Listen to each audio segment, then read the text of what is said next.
पूर्व प्रधानमंत्री अटल बिहारी वाजपेयी एक ऐसा नाम जिनकी ख्याति देश नहीं बल्कि समूचे विश्व में फैली है।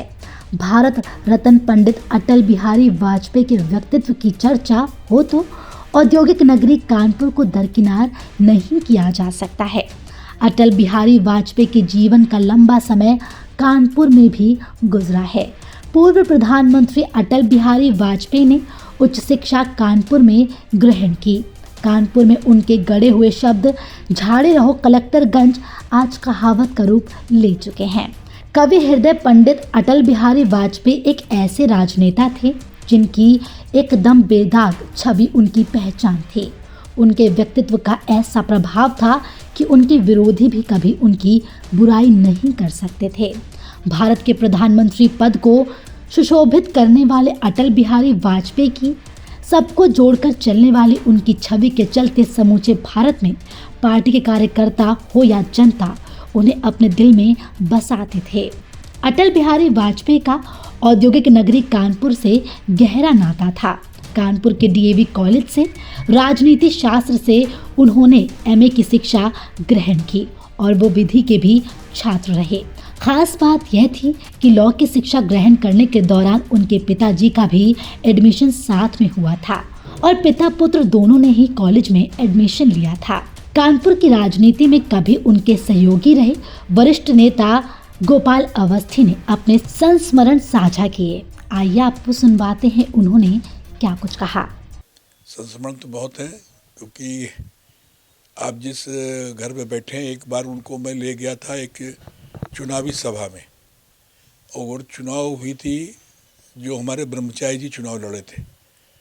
तो गर्मी के दिन थे, देर हो गई लौटते समय, यहाँ पर लेकर आए तो उन्होंने कहा कि ट्रेन आने वाली होगी, जल्दी से स्टेशन पहुँचाओ। तो उस समय कोई व्यवस्था नहीं, तो सीधा मैं यही घर पे ले आया और घर लाने के बाद उनको यहीं पर जो घर में मौजूद था उस समय उनको खिलाया और उसके बाद उनको स्टेशन छोड़ने गया। एक आपको घटना बताना चाहूँगा कि एक जाड़े के दिन थे। अटल जी को जब भी वो आते थे स्टेशन लेने जाता था, तो जाड़े के दिन थे, स्टेशन सुबह उनको लेने गया। उन्होंने मुझसे पूछा कि सुबह सुबह कौन से कार्यकर्ता होंगे जो आपने कार्यकर्ता सम्मेलन रख लिया प्रातःकाल। तो ये विवेक सिनेमा के जो हॉल है, इस पर हमने कार्यकर्ता सम्मेलन रखा था। उसके ऊपर रहते थे स्वर्गीय पंडित बाबूराम शुक्ला जी। तो उन्होंने कहा सुबह सुबह कौन आएगा। मैंने कहा आप चल के देखिए तो सही। जब मैं लेके गया तो हॉल पूरा भरा था, बाहर तक लोग मौजूद थे और उस सभा पे वो उन्होंने कार्यकर्ताओं को संबोधित किया और संबोधित करने के बाद फिर स्वर्गीय बाबूराम जी शुक्ल के यहाँ ऊपर उन्होंने चाय पान किया। फिर उसके बाद मैं उनको सर्किट हाउस लेके गया। तो कानपुर से तो बहुत उनका जुड़ाव था। मेरे ख्याल से जो पुराने कार्यकर्ता हैं उनको जानते हैं। सबसे विशेषता यह थी कि उस कार्यकर्ता से साधारण कार्यकर्ता से खुलकर बात कर लेते थे। आज वो स्थिति नहीं है, ये सच है कि उस समय कार्यकर्ता का सीधा संबंध रहता था नेता से। आज वो स्थिति नहीं है, लेकिन उस समय की आज की परिस्थिति में फ़र्क है।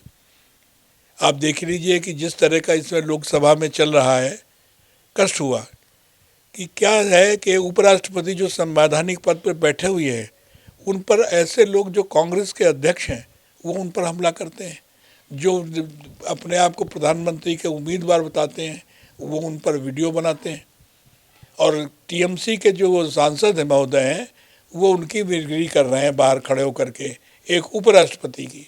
ये गिरावट जो आज की वर्तमान राजनीति में आई है, ये गिरावट सभी दलों में सब जगह सब महसूस हो जा रही। लेकिन देखना पड़ेगा कि जिस जो वृक्ष अटल बिहारी वाजपेयी, सुंदर सिंह भंडारी और एल के आडवाणी ने लगाया था, आज मोदी और योगी के नेतृत्व में फल फूल रहा है। और देश में जिस तरह का विकास हो रहा है, जिस तरह इस सारे देश में विकास की बयार बह रही है, तो इतना ही नहीं है बल्कि आम गरीब किसान मजदूर महिलाएं वो महसूस कर रही हैं कि ये सरकार हम उनकी पोषक है, उनको विकास में सहयोग कर रही है, उनकी प्रगति में कर रही है और देश की तरक्की हो रही है। आज उनकी जयंती पर जन्मदिन है। इस पूर्व संध्या पर उनको बहुत बहुत मैं उनको नमन करता हूँ।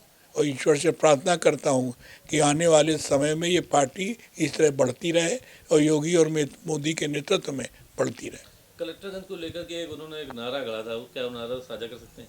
हाँ, वो कहते थे क्या, खुला बजाजा कलेक्टरगंज, झाड़े रहो कलेक्टरगंज, इस तरह कुछ बोलते थे वो। झाड़े रहो कलेक्टरगंज ऐसे कहते थे, खुला बजाजा संग झाड़े रहो कलेक्टरगंज। बाद में कानपुर की कहावत बन गई कि झाड़े रहो कलेक्टरगंज, झाड़े रहो कलेक्टरगंज की कहावत बन गई थी, ये सच है। तो आज की वर्तमान समय में खुद आप स्वयं देख लीजिए कि उस तरह के ना पत्रकार हैं और ना अस्त के हैं, एक पेशा बन गया है। पहले पेशा नहीं था, मिशन था। इन दोनों में फ़र्क है। वही फ़र्क हर समाज में हर जगह आपको महसूस होगी। इतना ईश्वर से प्रार्थना करूँगा कि जिस पौधे को लगाया था अटल बिहारी अडवाणी ने, सींचा अपने खून पसीने से, वो दिनों दिन बढ़ता जाए। और निश्चित रूप से मैं जानता हूँ कि भारतीय जनता पार्टी के नेतृत्व में इस देश में जो विकास हुआ है, आगे भी इसी प्रकार विकास होता रहेगा। धन्यवाद। कानपुर से अत्यधिक जुड़ाव के चलते अटल बिहारी वाजपेयी जब भी कानपुर आते तो लोगों से उनका हाल चाल लिया करते थे। प्रधानमंत्री बनने के बाद भी अटल बिहारी वाजपेयी का लोगों से जुड़ाव उसी तरह से बना रहा। कवि हृदय वाले अटल बिहारी वाजपेयी ने कानपुर के माहौल पर कई लाइनें भी लिखी जो आज कहावत बन गई हैं। हटिया खुली बजाजा बंद, झाड़े रहो कलेक्टरगंज, ये वो कहावत है जो आज भी लोगों की जुबान पर है। पूर्व प्रधानमंत्री अटल बिहारी वाजपेयी के सानिध्य में पार्टी का काम कर चुके कानपुर के पूर्व महापौर रविंद्र पाटनी ने अपनी बातें कुछ इस तरह बयां की। मेरा ये मानना है कि अटल जी जैसा नेता न अटल जी के पहले हुआ है न उसके बाद हो पाएगा। सर्वसुलभ, सर्वग्राही और समाज के प्रत्येक वर्ग को अपने साथ लेकर चलने वाले, राष्ट्र धर्म की भावना को ओतप्रोत मानने वाले अटल जी हम सब के दिलों में हमेशा रहे हैं। अटल जी का कानपुर से चूँकि बड़ा नज़दीकी संबंध रहा है, कानपुर में ही उन्होंने शिक्षा प्राप्त की है और मेरा सौभाग्य है कि हमारे जैसे बहुत से कार्यकर्ताओं ने अटल जी के सानिध्य में काम किया है। अटल जी जब भी कभी कानपुर आते थे तो वो सभी कार्यकर्ताओं को बड़े स्नेह से बात करते थे और कई ऐसे अवसर आए कि हम लोगों को अटल जी के साथ घंटों रहने का अवसर भी मिला। अटल जी हाल चाल पूछते थे परिवार का पहले, सबसे पहले। और एक बार का किस्सा है कि हरिद्वार में अटल जी आए हुए थे और मैं भी सौभाग्य से हरिद्वार अपनी पत्नी के साथ गया हुआ था। विवाह के कुछ ही दिन हुए थे तो अटल जी वहाँ पे एक पंजाब सिंध क्षेत्र करके एक धर्मशाला होती थी उस समय, ये 85-86 की बात है, 86 की। तो अटल जी उसके अंदर एक कुंभ बना हुआ था उस धर्मशाला के अंदर, उसमें स्नान कर रहे थे। तो अटल जी ने देखा, हमने नमस्ते किया। अटल जी ने कहा, कहो कैसे हो, कहाँ घूमने आए हो? तो हमने कहा हम यहाँ आए हैं, ये मेरी पत्नी है। बोले शादी हो गई? मैंने कहा जी हो गई। बोले यार हम तो ऐसे ही रह गए।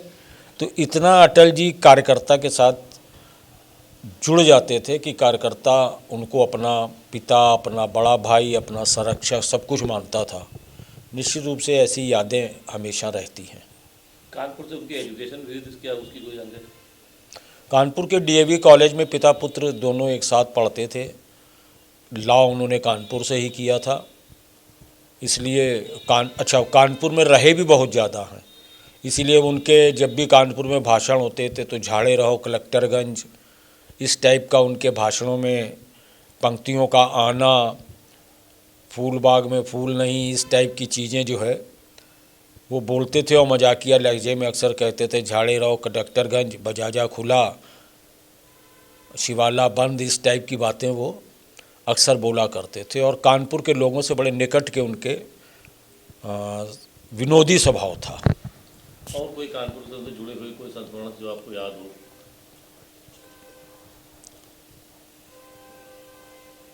मेरे को ऐसा लगता है कि वो स्वयं में एक ऐसे थे, संस्मरण थे जो एक हमेशा उनकी हर चीज़ ही एक संस्मरण है। लेकिन वो मैंने जैसा कहा कि वो स्पष्टवादी थे, उनके अंदर कोई चीज़ का छुपाव नहीं था और कट्टर हिंदू होने के बावजूद उनके अंदर कोई इस प्रकार की दिखावापन नहीं था जिसको हम लोगों ने महसूस किया। तो मैं यही कहूँगा कि कानपुर के अटल जी थे और अटल जी कानपुर के थे। अटल जी पूरे विश्व के थे, विश्व पूरा अटल जी का था। वो अजात शत्रु थे, मैं इतना ही कहूँगा। पूर्व प्रधानमंत्री अटल बिहारी वाजपेयी भले ही आज दुनिया में ना हो, लेकिन उनका व्यक्तित्व, उनके कार्य और उनके संस्मरण लोगों के दिलों में अभी भी जिंदा है। इसलिए कहा जाता है कि राजनीति के अजात शत्रु अटल बिहारी वाजपेयी यादों में भी है अटल। फिलहाल के इस वीडियो में इतना ही। वीडियो पर आपकी क्या राय है? अपनी राय हमें कमेंट कर ज़रूर बताएं। इसी तरह की खबरों के लिए देखते रहें सहारा समय डिजिटल।